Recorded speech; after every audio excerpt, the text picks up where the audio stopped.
ما بعد فاعوذ باللہ من الشیطان الرجیم بسم اللہ الرحمن الرحیم هو الذی ارسل رسولہ بالہدی ودین الحق لیظہرہ علی الدین کلہ ولو کرہ المشرکون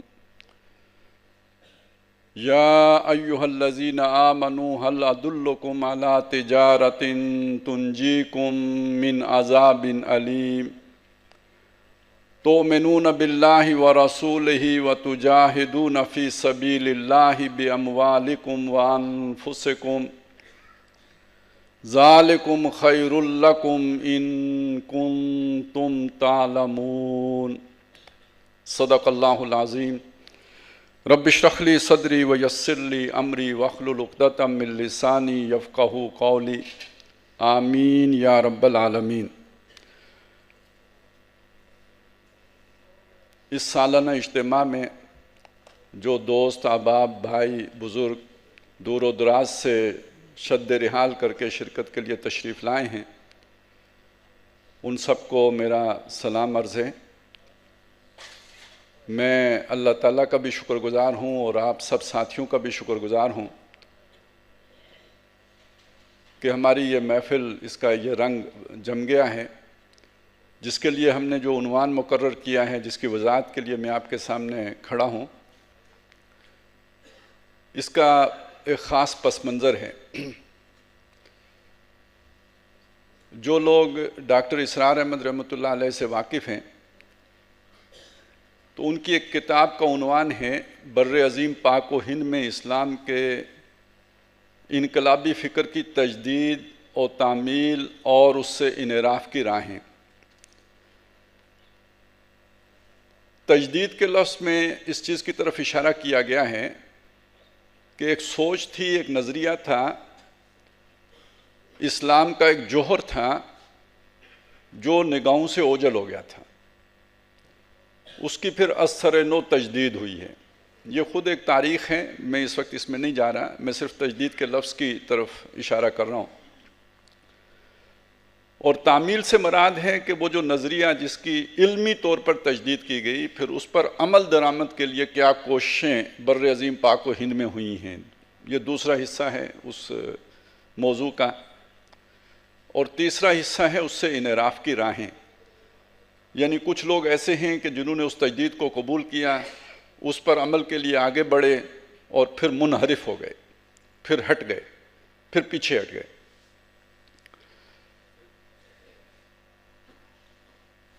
اس کو سامنے رکھیں تو جو فکر جس کی تجدید ہوئی، جس کے بارے میں ابھی عمران بھائی بتا رہے تھے کہ شاہ ولی اللہ رحمۃ اللہ علیہ نے اس کا بیج ڈالا۔ علامہ اقبال وہ شخصیت ہیں کہ جس کے ذریعے سے بڑی وسیع پیمانے پر اس کا ابلاغ ہوا۔ پھر اس کی تفصیلات ہیں کہ جو ابوالکلام آزاد اور خاص طور پر مولانا مودودی رحمۃ اللہ علیہ کے لٹریچر کے ذریعے سے لوگوں کے ذہنوں تک پہنچی۔ اور یہ فکر اپنی جگہ پر اتنا مضبوط تھا، اتنا مؤثر تھا یا ہے کہ جس نے بڑی تعداد میں مسلمانوں کو اپنی طرف متوجہ کیا۔ یہاں سے پھر ایک خطرہ پیدا ہوا جن کا نظام اس وقت دنیا میں ہے۔ اب یہ ایک نیا مسئلہ آ گیا، دنیا میں اس وقت کس کا نظام ہے؟ اللہ کی فرمانبرداری کا نظام نہیں ہے۔ آج کی دنیا جسے ہم گلوبل ویلیج کہتے ہیں، اس کو لوگ گاڈ لیس سوسائٹی بھی کہتے ہیں، جس میں کسی خدا کے وجود کا کوئی اقرار شامل نہیں ہے۔ تاریخ انسانی میں یہ پہلی مرتبہ ہو رہا ہے، اس سے پہلے شرک ہوتا تھا۔ قوم نوح اللہ کو مانتی تھی، اللہ کے ساتھ اوروں کو شریک کرتی تھی۔ قوم ہود کا معاملہ بھی یہی تھا، قوم صالح کا معاملہ بھی یہی تھا، یہاں تک کہ فرعون بھی اپنے آپ کو آسمانوں اور زمین کا خالق نہیں کہتا تھا، نہ وہ یہ کہتا تھا کہ یہ خود بخود بنے ہیں، وہ صرف مصر کی بادشاہی کا دعوے دار تھا، کہتا تھا یہاں میرا حکم چلے گا۔ لیکن آج کی دنیا جس میں ہم رہتے ہیں، آپ کو معلوم ہونا چاہیے کہ ویسے تو کہتے ہیں کہ جی سائنٹیفک جو ہے نا وہ دور ہے، اور لوگوں کے نظریات اور خیالات بھی سارے سائنسی اصولوں پر استوار ہیں، لیکن وہ کائنات کی جو شروعات کرتے ہیں وہ دھماکے سے کرتے ہیں، اور دھماکے کے بعد ایک پورا نظام اور بڑا نازک نظام، بڑا متوازن نظام، بڑا حکیمانہ نظام کہتے ہیں خود بخود بن گیا ہے۔ یہ ایک ایسی بات ہے کہ ہم یہ کہیں کہ آپ خودکش دھماکہ کیوں کرتے ہیں، آپ کہیں کہ خودکش دھماکے کے نتیجے میں اسلامی نظام قائم ہو جائے گا۔ جتنی بات یہ احمقانہ ہے، اتنی ہی بات یہ بھی احمقانہ ہے کہ بس ایک دھماکہ ہوا اور اس کے نتیجے میں یہ وسیع و عریض کھربوں جو ہے نا وہ سیاروں پر مشتمل کائنات وجود میں آ گئی، کہکشائیں بن گئیں، ایک آرڈر میں بن گئیں۔ اس کے پیچھے کسی حکیم کا منصوبہ کار فرما نہیں ہے۔ یہ اس شے کو آج کی دنیا تسلیم کرتی ہے۔ اب آپ دیکھیں کس وہم پر، کس توہم پر، کس سپرسٹیشن پر پوری کائنات کو کھڑا کر کے دکھا دیا ہے۔ مذاق ہمارا اڑاتے ہیں کہ پہلے وقتوں میں کہتے تھے جی زلزلہ اس لیے آتا ہے کہ ایک سینگ سے دوسرے سینگ پہ جب وہ بیل منتقل کرتا ہے تو زلزلہ آ جاتا ہے۔ تو بھئی خود آپ نے پوری کائنات کا نظام کس سینگ کے اوپر استوار کیا ہے؟ ایک وہم ہے، اس کے سوا کچھ بھی نہیں ہے۔ لیکن حاصل کیا ہے؟ انکار کس کا کرنا مقصود ہے؟ کسی خالق کا انکار کرنا مقصود ہے، اور کر دیا گیا۔ انسان کے بارے میں کیا تصور ہوا؟ یہ کسی نے نہیں بنایا۔ دو ہاتھوں سے بنانے والی بات ویسے ہی خیال ہے، یہ بس ایک ایوولوشن ہوا ہے، اور اس کے نتیجے میں بندر جو ہے نا ارتقاء کرتا کرتا کرتا کرتا کرتا کرتا ڈارون بن گیا ہے۔ پھر آگے چلا سلسلہ تو پتہ چلا اس حیوان کے اندر جو سب سے زیادہ شدید جذبہ ہے وہ جنس کا جذبہ ہے۔ یہ فرائڈ صاحب پر یہ حقیقت کھلی، لہٰذا سیکس فری سوسائٹی ہونی چاہیے، یعنی گلوبل ولیج جو بن گیا ہے تو اس میں یہ سارا مدار المہام جو ہے وہ جنسی آلات ہی ہونے چاہیے۔ اب آپ سمجھیے یہ دنیا ہے جس میں ہم رہ رہے ہیں، اس کی تفصیلات میں جائیں، اس کے فلسفوں میں جائیں تو وہ یعنی اس کے لیے تو کئی اجتماعات درکار ہوں گے۔ علامہ اقبال نے اس بات کو بڑے مختصر انداز میں بیان کر دیا کہ ہم رخصت ہوئے اوروں نے سنبھالی دنیا، پھر نہ کہنا ہوئی توحید سے خالی دنیا۔ تو آج کی دنیا توحید سے خالی ہے۔ اب آپ دیکھیں توحید ایک حقیقت ہے، توحید ایک امر واقعہ ہے، توحید ایک بنیاد ہے، توحید وہ شے ہے جو گہری جڑ رکھتی ہے۔ اصلها ثابت و فروعها فی السماء۔ اور اس کے مقابلے میں یہ بگ بینگ کا یہ والے تھیوری جو ہے یہ ایک خیال ہے، یہ ایک تصور ہے، کوئی سائنٹیفیکلی بھی پروون فیکٹ نہیں ہے، لیکن یہ کہ ساری دنیا اس پر یقین رکھتی ہے اور یہ بات ماننے کے لیے، توحید ماننے کے لیے تیار نہیں۔ یہ دنیا ہے۔ جب آپ کے سامنے ایک ماحول ہو تو جو ایک فرد ہوتا ہے، ایک انسان ہوتا ہے، ایک آدمی ہوتا ہے، ایک شخصیت ہوتی ہے، اس کے سامنے اب دو راستے ہوتے ہیں کہ جس رنگ میں ماحول رنگا ہوا ہے اسی رنگ میں اپنے آپ کو رنگ لے۔ یہ آسان اسلوب ہے جینے کا، اس میں زندگی جو ہے وہ اطمینان سے بسر ہو جاتی ہے۔ اور دوسرا انداز ہوتا ہے کہ اگر وہ ماحول آپ کی سوچ سے مطابقت نہیں رکھتا تو آپ اس کے مقابلے میں ڈٹ جائیں، اس کی مخالفت پر کمر ہمت کس لیں، مقابلے کے لیے اپنا سب کچھ قربان کرنے کے لیے تیار ہوں، لیکن اپنے اصول پر، اپنی سوچ پر، اپنے خیال پر کسی بھی درجے میں آپ سودے بازی کرنے کے لیے یا کمپرومائز کرنے کے لیے تیار نہ ہوں۔ علامہ اقبال نے ان دونوں طریقوں کا ذکر کیا ہے کہ جس ماحول میں آپ رہتے ہو، زمانہ تو با نہ سازد، اگر زمانہ آپ کے ساتھ سازگار نہیں ہے، آپ کی سوچ کچھ اور ہے، زمانے کی سوچ کچھ اور ہے، تو پھر زندگی گزارنے کا طریقہ یہ ہے کہ تو با زمانہ بساز، کہ تو با زمانہ ساز، تو زمانے کے ساتھ سازگاری اختیار کر لے، اس کے مطابق جو دنیا کے نظریات ہیں وہی نظریات آپ بنا لو، زندگی چین سے بسر ہوگی۔ باس از آلویز رائٹ اور زمانہ از آلسو آلویز رائٹ، لہٰذا آپ زمانے کے ساتھ جو ہے سازگاری اختیار کر لو، کوئی فرکشن نہیں ہوگی، کوئی جو ہے نا ٹکراؤ نہیں ہوگا، کوئی رد و قدا نہیں ہوگی، کوئی خلفشار نہیں ہوگا، لہذا ٹینشن نہیں ہوگی، اطمینان ہوگا، سکون ہوگا۔ تو با زمانہ ساز، تو زمانے کے ساتھ سازگاری اختیار کر لے۔ اور دوسرا طریقہ کیا ہے؟ زمانہ تو با نہ سازد، اگر زمانہ با تو نہ سازد، تمہارے ساتھ سازگار نہیں ہے زمانہ، تو با زمانہ ستیز، تو اب تم زمانے سے ٹکر لو، تم زمانے کے مقابلے پر کھڑے ہو جاؤ۔ اب اس کا یہ جو چیز میں نے آپ کے سامنے رکھی ہے، تو میں نے زمانے کا ایک نقشہ تو آپ کے سامنے رکھ دیا ہے۔ زمانے کا نقشہ کیا ہے؟ زمانہ کسی خدا کو نہیں مانتا۔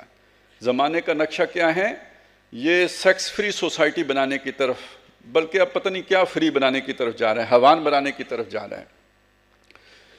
زمانہ کہتا ہے جی ہم اپنا نظام خود وضع کریں گے، ہم کسی خدا کو ماننے کے لیے تیار، یہ زمانہ ہے۔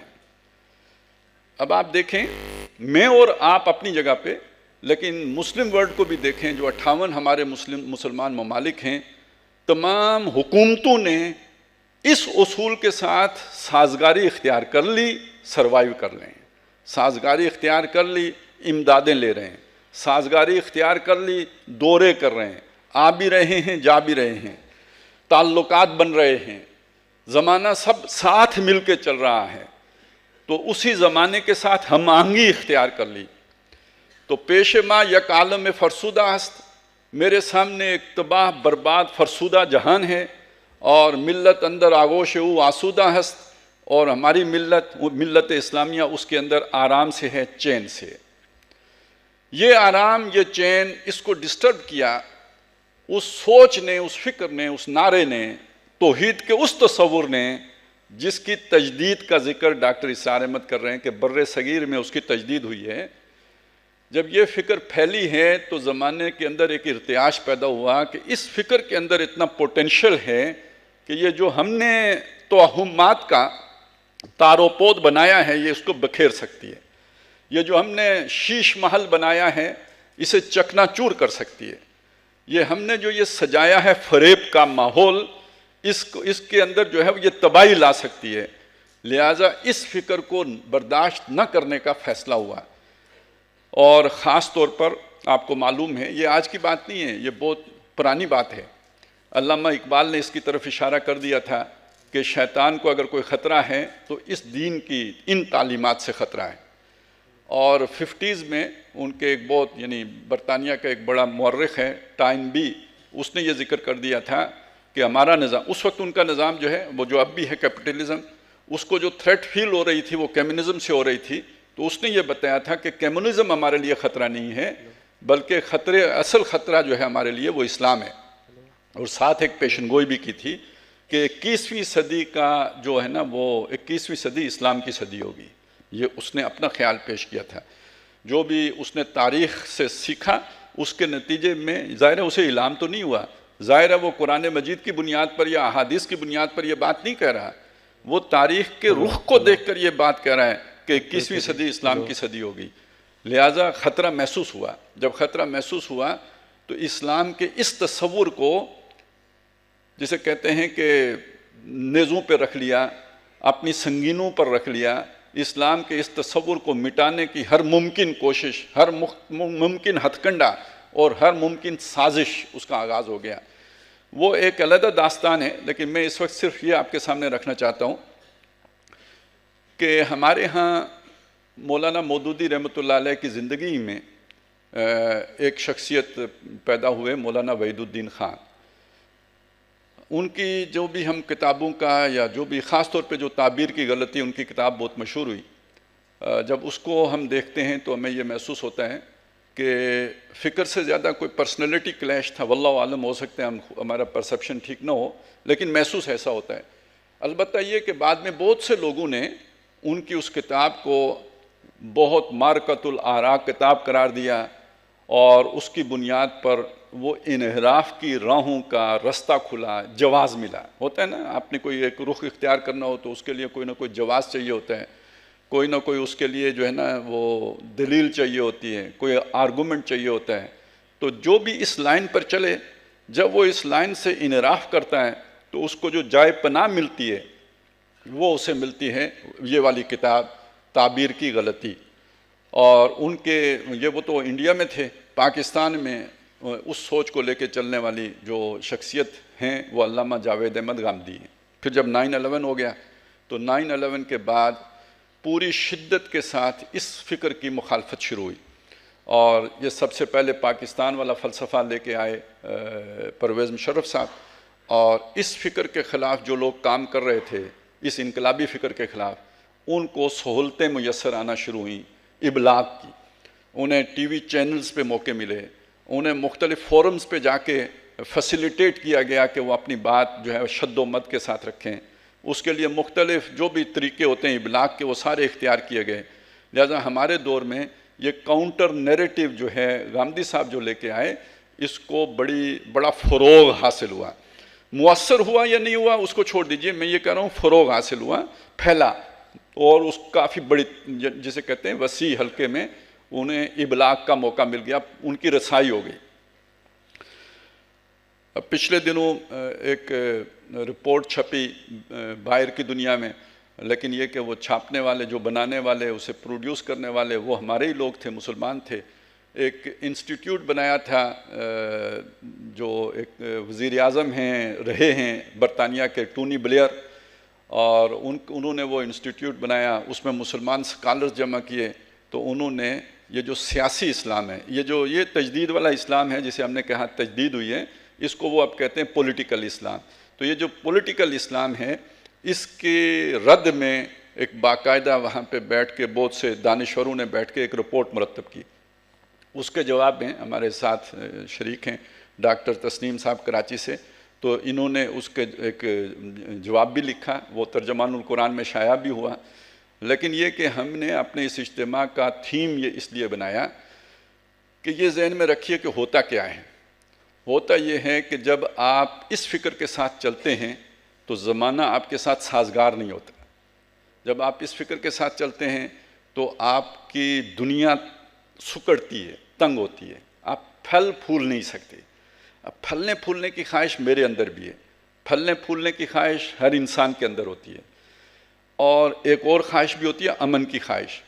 کوئی نہیں چاہتا کہ ہر وقت بحث کرتا رہے، کوئی نہیں چاہتا کہ ہر وقت الجھتا رہے، کوئی نہیں چاہتا کہ آپ بات کریں اور اس کا کاؤنٹر ہوتا رہے اور رد و قدا ہوتی رہی اور بحث و مباحثہ ہوتا رہے۔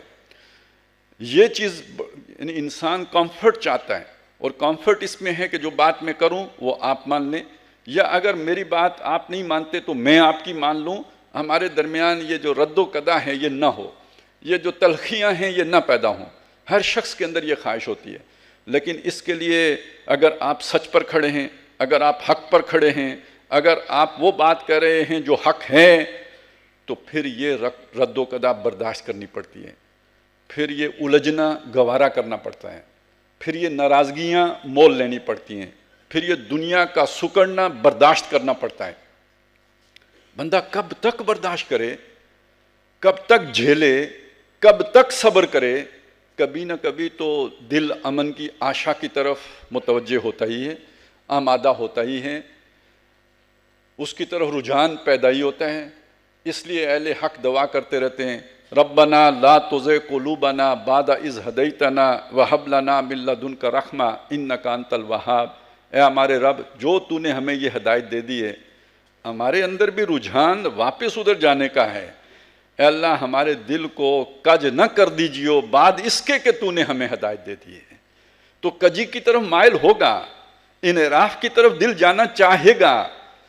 میرا جی بھی چاہے گا کہ امن سے رہیں، یہ لڑائی جھگڑا ختم ہو اور زمانے کے ساتھ سازگاری اختیار کر لی جائے، بجائے اس کے کہ زمانے کے ساتھ جھگڑا جائے۔ تو میری تو ایک چھوٹی سی دنیا ہے، جماعتوں کی بھی دنیا ہوتی ہے، وہ بھی چاہیں گے کہ مین سٹریم پارٹیوں میں شامل ہو جائیں، اکلوتی اجنبی جماعت بن کے کیا رہنا ہے۔ اسی طرح ملکوں کی بھی ایک برادری ہوتی ہے، کوئی ملک یہ نہیں چاہے گا کہ اس کی حشر وہ ہو جائے جو افغانستان کا ہے، کہ کوئی پوچھتا ہی نہیں۔ تو ہم بین الاقوامی برادری کے ساتھ مل کر اور جڑ کر چلنا چاہتے ہیں۔ اس بین الاقوامی برادری کے ساتھ جڑنے کے چکر میں ہمارے ملک کی، خاص طور پہ جس کے ہم باشندے ہیں، اس کی بھی ایک اساس تھی، اور وہ اساس ہے نظریہ پاکستان۔ اور وہ نظریہ پاکستان در حقیقت اسی تجدیدی فکر ہی پر مبنی ہے۔ ہم پاکستان کیوں حاصل کرنا چاہتے ہیں؟ مسلمان ایک علیحدہ قوم ہے، بھئی مسلمان علیحدہ قوم کیوں ہیں؟ یہ سب ایک نسل کے ہیں؟ نہیں۔ ان کا رنگ ایک ہے؟ نہیں۔ یہ زبان ایک بولتے ہیں؟ نہیں۔ تو بھئی قومیں تو اسی بنیاد پر بنتی ہیں، آپ کیسے قوم ہیں؟ ہم نظریے کی بنیاد پر قوم ہیں۔ آپ کا نظریہ کیا ہے؟ لا الہ الا اللہ۔ تو بھئی اور ادھر عیسائی ہندو سارے مل کے رہتے ہیں، آپ ان کے ساتھ کیوں نہیں رہ سکتے؟ نہیں، ہمارا ایک سیاسی نظام ہے، ہمارا ایک معاشی نظام ہے، ہمارا ایک سماجی نظام ہے، ہماری ایک تہذیب ہے، ہم مل جل کے نہیں رہ سکتے۔ ہماری تہذیب اپنا غلبہ چاہتی ہے، حق جو ہے لا شریک ہے، اور یہ کسی باطل کے ساتھ دوئی پسند نہیں ہے۔ ہم مل جل کر نہیں رہ سکتے، ہمیں ایک علیحدہ ملک چاہیے۔ لڑائی ہو گئی، لوگ کٹے، قربانیاں دی، ہجرتیں ہوئیں، ملک حاصل ہوا، لا الہ الا اللہ کی بنیاد پر حاصل ہوا۔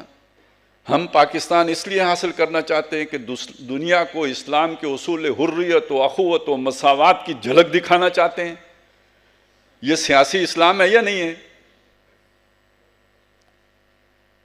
یہ انقلابی اسلام ہے یا نہیں ہے؟ یہ وہی اسلام ہے یا نہیں کہ جس سے ٹائن بھی نے ڈرایا تھا؟ تو اب آپ سمجھ لیجئے کہ اس نظریے کے لیے زمانے میں گنجائش نہیں تھی۔ اس نظریے کو لے کر چلنے کے نتیجے میں زمانے سے آپ کا ٹکراؤ ہوگا۔ آپ وہ کہا تھا نا، آئسولیشن میں نہیں جی سکتے، آپ کو آئسولیٹ کر دیا جائے گا اگر آپ اس نظریے کو لے کے چلیں گے۔ ہمارے حکمرانوں کے اندر یہ ہمت نہیں تھی، یہ جرت نہیں تھی، تھے کمانڈو، لیکن یہ کہ بہت اچھل کود بھی تھی، سب کچھ تھا، لیکن یہ جرت نہیں تھی کہ زمانے کی آنکھوں میں آنکھیں ڈال کر یہ کہہ سکیں کہ میرا نظریہ کوئی اور ہے، تمہارا نظریہ کوئی اور ہے۔ تو انہوں نے کہا جی یو ٹرن، عظیم لیڈر یو ٹرن لیتے ہیں، انہوں نے اس نظریہ پاکستان سے یو ٹرن لے لیا۔ تو سازگاری کس کے ساتھ اختیار کی؟ ہم آہنگی کس کے ساتھ اختیار کی؟ جوڑ کس کے ساتھ جوڑا؟ حقیقت میں ان نظریات کے ساتھ جن کا ذکر میں ابتدا میں کر چکا۔ نظریہ پاکستان سے منحرف ہونے کا مطلب یہ ہے عالمی جو نظریہ ہے اس وقت اس گاؤں کا، اس کو تسلیم کر لینا، اور یہ تسلیم ہم نے قومی سطح پر کر لیا۔ جب کر لیا، اب یہ اب دیکھیے، آپ نے گٹھڑا باندھ کے رکھا ہوا ہے جس رسی سے، وہ رسی کاٹ دی، اس کے بعد وہ گٹھڑا ثابت رہ سکتا ہے، قائم رہ سکتا ہے، وہ منتشر ہوگا۔ نتیجہ کیا نکلا؟ انتشار شروع ہوا یا نہیں شروع ہوا؟ لڑائیاں شروع ہو گئیں یا نہیں شروع ہو گئیں؟ وہ اتحاد پارا پارا ہونا شروع ہو گیا یا نہیں شروع ہو گیا؟ قومیت نے سر اٹھانا شروع کر دیا یا نہیں کر دیا؟ اور 20 سالوں کے بعد نہ معیشت مضبوط ہوئی، نہ کشمیر ملا، نہ ملک میں استحکام آیا، نہ کوئی طاقت حاصل ہوئی۔ کیوں؟ اس لیے کہ ہماری جو جڑ اور بنیاد تھی وہ ہم نے خود کاٹی، ہمارے ایک حکیم نے کاٹی، الحکمت ضالۃ المومن کے دعوے کر کے کاٹی، اور آج ہم اس کے نتائج بھگت رہے ہیں، اور سمجھ نہیں آ رہی ہے کہ کریں کیا، اتحاد کیسے پیدا کریں، اتفاق کیسے پیدا کریں، قوم کیسے بنائیں، ملک کو کیسے بچائیں۔ یہ شیخ چلی والی بات ہے کہ جو جس شاخ پہ بیٹھا تھا اس کو کاٹ رہا تھا، کسی نے کہا او خدا کے بندے جب یہ کٹے گا تو گرے گا، اس نے کہا جاؤ رستہ پکڑو، میں ادھر سے کاٹ رہا ہوں، خود ادھر بیٹھا ہوں، میں کیسے گروں گا؟ جب شاخ کٹی گرا، اس نے کہا یار وہ بندہ بہت بڑا کوئی مستقبل کا جاننے والا تھا، اب پیچھے بھاگا، جا کے پاؤں پڑا کہ جناب میری زندگی کے بارے میں اور بھی کچھ بتائیے، آپ تو بڑے جہاندیدہ بزرگ ہیں۔ تو یہ سمجھ لیجئے کہ جب آپ اپنی جڑ کاٹیں گے تو درخت تو سوکھے گا، اور اس وقت جو بتا رہے تھے کہ یہ آپ غلط کر رہے ہیں، اس سے اس کے اندر جو ہے نا وہ تباہی آئے گی، تو کوئی ماننے کے لیے تیار نہیں تھا۔ کہتے تھے جی یہ گردن کی رگیں پھلا کے بات کرتے ہیں، بات کرنے کا طریقہ نہیں ہے، اور جب کوئی مر رہا ہو تو شور تو مچانا پڑتا ہے۔ تو اپنے مرنے کی بنیاد ہم نے خود فراہم کی۔ آج ہم یہ بتانا چاہتے ہیں کہ ہماری زندگی اس نظریے میں ہے، خاص طور پر ملک پاکستان جس مقصد کے لیے بنا، اگر اس مقصد سے منحرف ہو جائے گا، انحراف کرے گا، تو اس کا بچاؤ پھر ممکن نہیں ہے، وہ قائم نہیں رہ سکے گا، یا تو حصوں بکھروں میں بٹ جائے گا، یا یہ کہ واپس ہندوستان میں چلا جائے گا۔ اس کے علاوہ کچھ حل اس کا نکلے گا نہیں، نتیجہ یہی نکلے گا، اس کے سوا نہیں نکلے گا۔ تو یہ جو ہم نے ساری اصل جو سوچ ہے وہ یہ ہے، یعنی یہ جو نظریہ پاکستان اور تہذیب کے وہ جو مغرب کی ہم نے بات کی ہے کہ مغرب کسی شے کا مخالف ہے، کس شے کا مخالف ہے؟ وہ پولیٹیکل اسلام کا مخالف ہے۔ یہ جو پاکستان ہے اس کا ایک نظریہ ہے، یہ نظریہ در حقیقت اسی پولیٹیکل اسلام کو ریپریزنٹ کرتا ہے. تو اگر آپ اس نظریے کی طرف جائیں گے تو مغرب آپ کا سجن نہیں ہو سکتا، آپ کا حمایتی نہیں ہو سکتا، آپ کا دوست نہیں ہو سکتا. اور اگر آپ کا دوست بن رہا ہے تو اس کا مطلب ہے آپ اس نظریے سے منحرف ہو چکے ہیں، آپ نے اسے چھوڑ دیا ہے، آپ اسے تج چکے ہیں، جس کے نتیجے میں وہ سازگاری آپ اختیار کر چکے ہیں جس کے نتیجے میں مغرب نے آپ کو سینے سے لگایا ہے. ایک طرف تو یہ بات ہے. دوسری طرف اپنے ساتھیوں کو، جو بھی ہم چند ہیں، اب آپ دیکھیے پوری دنیا، اس دنیا کے مقابلے میں ایک ملک بھی کوئی حیثیت نہیں رکھتا، اس ملک میں ہم چند سو، ہماری کیا حیثیت ہے؟ میرے درخشاں ذرہ فانی، ایک طرف میرے درخش چمکتا دھمکتا سورج ہے اور دوسری طرف ایک حقیر سا جو ہے ذرہ ہے. ان کا آپس میں کیا تقابل ہے؟ لیکن یہ کہ یہ ذرہ ہمارے لیے ایک خاص اعتبار سے بہت قیمتی ہے، اور وہ خاص اعتبار یہ ہے کہ دنیا میں تو جو ہو سو ہو، کم از کم آخرت سنور جائے. دنیا میں جو بھی معاملہ ہے وہ ایک چلیں 60 سال ہیں، 70 سال ہیں، 80 سال ہیں، ہم میں سے بیشتر نے بیشتر بھگتا لیا ہے، تھوڑا باقی ہے، تو چلیں آخرت بن جائے، سنور جائے. اس لیے کہ ہم یہ سمجھتے ہیں کہ آخرت بھی اسی کے ساتھ سنورنی ہے. جو میں نے آیات آپ کے سامنے شروع میں تلاوت کی تھی ان میں یہی بات آتی ہے کہ دیکھیں ہم نے محمد الرسول اللہ صلی اللہ علیہ وسلم اس لیے بھیجے ہیں کہ وہ اس نظریہ توحید کا غلبہ زندگی کے ہر شعبے پر کر دیں. لِيُظْهِرَهُ عَلَى الدِّينِ كُلِّهِ، نظام زندگی کا کوئی شعبہ اس توحید سے خالی نہ رہ جائے. اس سے فرکشن ہوگی، ٹکراؤ ہوگا. اس فرکشن اور اس ٹکراؤ کو قرآن مجید جہاد کہتا ہے، اور یہاں بتاتا ہے کہ مسلمانوں میں تمہیں وہ تجارت نہ بتاؤں جو تمہیں دردناک عذاب سے بچائے گی.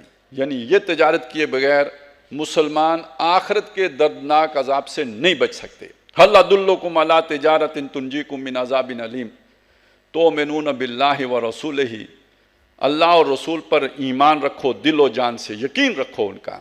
وَتُجَاهِدُونَ فِي سَبِيلِ اللَّهِ بِأَمْوَالِكُمْ وَأَنفُسِكُمْ، اور اللہ کی راہ میں، یعنی اللہ کے کلمے کو سربلند کرنے کے لیے، یعنی توحید کو زندگی کے ہر شعبے پر غالب کرنے کے لیے محنت کرو، جد و جہد کرو، سٹرگل کرو، یہ مخالفت مول لو.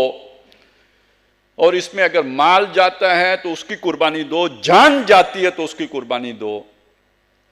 یہ اگر کر لو تو اس تجارت میں اس دردناک عذاب سے نجات پا جاؤ گے.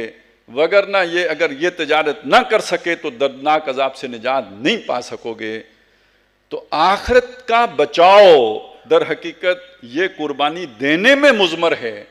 تو ہم تو یہ چاہتے ہیں کہ چلیں کہ جس کی سمجھ میں بھی یہ بات آ جائے کم از کم آخرت محفوظ کرنے کی بات تو کرے، نمبر 1. اور نمبر 2، کوئی پتہ نہیں ہوتا اللہ تبارک و تعالی کسی معمولی عمل کو اتنی جو ہے نا وہ قدر و قیمت کرے اس کی کہ دنیا میں بھی اس کے اثرات ظاہر ہو جائیں. کیا پتہ ہماری اس کوشش کے نتیجے میں ماحول اس درجے بدلے کہ ہمارے ملک میں توحید کی ایک دفعہ پھر اپنی پوری شان کے ساتھ جلوہ گر ہو جائے، جیسے محمد الرسول اللہ صلی اللہ علیہ وسلم کی محنت کے نتیجے میں کبھی جزیرۃ العرب میں جلوہ گر ہوئی تھی.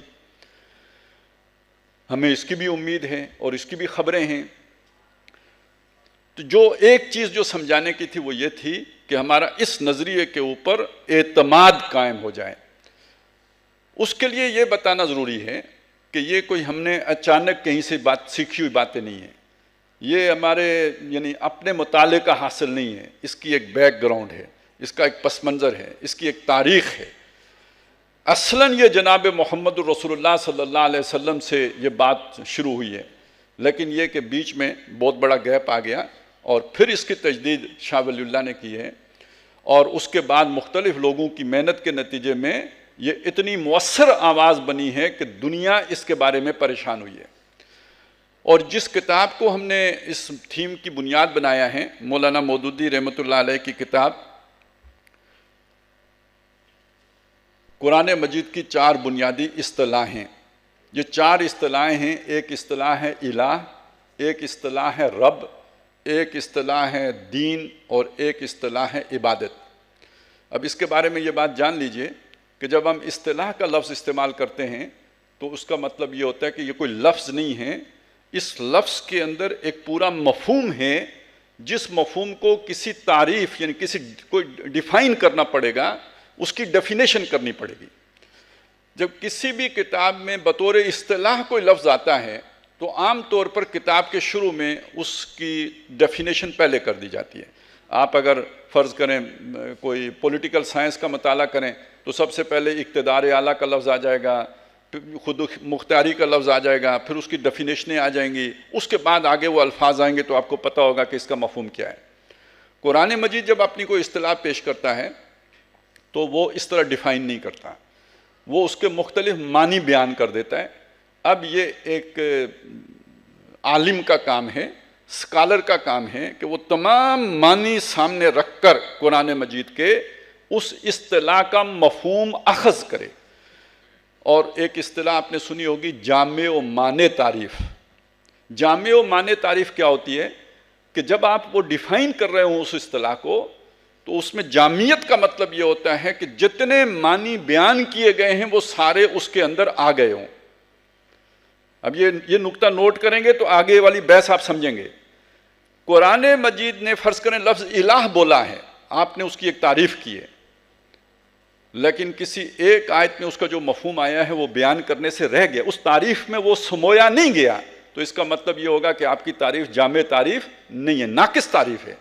جامع تعریف تب ہوگی کہ کوئی ایک آیت بھی ایسی نہ رہ جائے جس میں الہ کا لفظ آیا ہو اور وہ مفہوم اس کے اندر سمونے سے رہ گیا ہو، یہ جامع ہو گئی۔ معنی کا مطلب کیا ہوتا ہے؟ یہ جو آپ نے تعریف کی ہے اس میں کوئی ایسی گنجائش نہ پیدا ہوئی ہو کہ کوئی غیر قرآنی تصور اس کے اندر دھرایا ہو، اس کو آپ نے روک دیا ہو، آپ کی تعریف نے غیر قرآنی تصور کو روک دیا ہو اس کے اندر آنے سے، اور جتنے قرآنی مفاہیم اس کے اندر موجود تھے ان کو سمو لیا ہو، یہ تعریف ہوتی ہے جامع اور معنی تعریف۔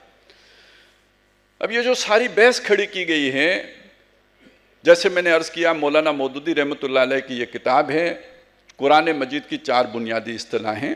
یہ جو ڈاکٹر صاحب نے فرائض دینی کا جامع تصور بیان کیا ہے، یہ اسی کتاب کا ایک دوسرا ورژن کہہ لیجئے یا اس دوسرے اسلوب میں وہ بات کہنا کہہ لیجئے۔ تو یہ جو اس کا جو رد ہے جو مولانا وحید الدین خان صاحب نے کیا، تو ظاہر ہے وہ تعبیر کی غلطی کہہ رہے ہیں، یعنی وہ اس کو اثر نو اس کی تعریف کر رہے ہیں۔ اب آپ نے یہ جج کرنا ہے آج یا اس اجتماع کے دوران کہ جامع و معنی تعریف کس کی ہے، مولانا مودودی کی ہے یا مولانا وحید الدین خان صاحب کی ہے۔ ہم یہ کوشش کر رہے ہیں کہ یہ پوری کی پوری بات دونوں مکاتب فکر کی آپ کے سامنے آ جائے۔ ہماری کوشش یہ جج آپ کریں، اور ہم یہ کیوں کر رہے ہیں آپ کے سامنے؟ اس لیے کر رہے ہیں کہ آپ جس فکر کو لے کے چل رہے ہیں اسے پورے شعور، پورے ادراک، پورے علمی رسوخ کے ساتھ لے کے چلیں، تاکہ آپ کو پتہ ہو کہ میری فکر کیا ہے، اس کی بنیادیں کیا ہیں، اس کا رد کیا ہے، اس رد کا رد کیا ہے۔ کل میں نہ ہوں، کوئی اور نہ ہو، تو آپ خود میں اتنی ہمت ہو، یا یہ کہ آپ اس گہرائی اور گہرائی سے اس درجے واقف ہوں اکیلے بھی کھڑے ہو سکیں۔ اور دوسرا، انسان جیسے میں نے کہا کہ رجحان ہوتا ہے زمانے کے ساتھ سازگاری اختیار کرنے کا، مجھے پتہ ہو پوری فکر کا، جب میرے اندر وہ رجحان پیدا ہوگا پہلے درجے میں اپنا محاسبہ خود کر لوں گا، اپنے آپ کو روک لوں گا۔ نہیں تو ایک خاص حد تک جب میں نے فاصلہ طے کر لیا اور دوسرے رخ پر آگے بڑھ گیا، وہاں سے اب واپسی ممکن نہیں ہوگی، تو مجھے تعبیر کی غلطی بھلی معلوم ہوگی، مجھے لگے ہاں اوہو میں تو خواہ ایک جو ہے نا کہتے ہیں جسے عشق خلل تھا دماغ کا، یہ فکر ہی ٹھیک نہیں تھی، اب میں ٹھیک جگہ پہ آ گیا ہوں۔ اصل میں اندر سے منحرف ہو چکا تھا پہلے ہی، اور آج مجھے بہانے کے طور پر وہ ایک وکیل جیسے مل جاتا ہے تو یہ ایک جسٹیفیکیشن مل گئی ہے تو میں اسے لے کے کھڑا ہو گیا ہوں۔ لیکن اگر مجھے پتہ ہو کہ یہ حادثہ ہوتا ہے، جو لوگ اس انقلابی فکر کے قائل ہوتے ہیں وہی منحرف ہوتے ہیں، تو یہ بات سمجھ لیجئے کہ یہ ہم اپنے آپ کو روک سکتے ہیں، بچا سکتے ہیں، جب اس طرف چلنے لگیں، قدم اٹھنے لگے تو اس قدم کو روک سکتے ہیں۔